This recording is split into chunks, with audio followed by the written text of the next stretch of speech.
Most people think addiction is only about drugs or alcohol, but let's be real. Addiction today is everywhere. We're addicted to our phones, to short dopamine hits, to scrolling, to needing background noise just to eat a meal. The modern brain is overstimulated and undernourished. We've become slaves to the next hit of entertainment, stimulation, or validation. And when we try to quit, we fall right back into day one, again, and again, and again. Because most people are taught to fight addiction the wrong way. But if you stick through this video, you'll finally understand not just how addiction hijacks your brain, but how to break free for good. Let's talk dopamine. Whenever you eat junk food, scroll on TikTok, smoke, drink, watch porn, or game for hours, your brain gets flooded with dopamine, the pleasure chemical.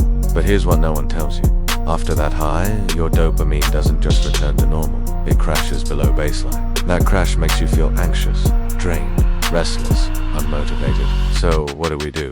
Chase the next high. The cycle begins again. Over time, your brain becomes desensitized. Reading a book, boring. Sitting in silence, agonizing. You've trained your brain to only crave fast, cheap thrills. And the worst part, even when you start good habits like working out, those urges still crawl back in. Why? Because your brain hasn't rewired. Here's how you escape. Step 1. Brutal, self-aware. Admit you're addicted, and stop justifying it with excuses like gaming helps me relax. When you're replaying 8 hours a day and yelling at teammates. Step 2. Don't quit cold turkey. Replace your dopamine source. When I was addicted to video games, I didn't quit immediately. I started working out, slowly lift and replaced the League of Legends dopamine loop. Progress in the gym felt good. It became my new high. Step 3. Obsession. Find something to pour your energy into. I became obsessed with growing a YouTube channel. It filled my time, my mind, and my purpose.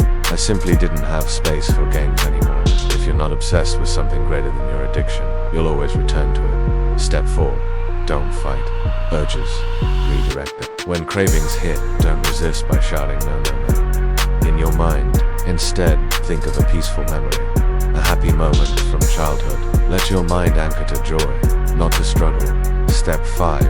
Protect your mental health. Most addictions are coping mechanisms. You don't feel good, so you numb it. But if you start healing your mental health through gratitude, exercise, good sleep, meditation, connection, and being of service, you won't need to numb yourself anymore.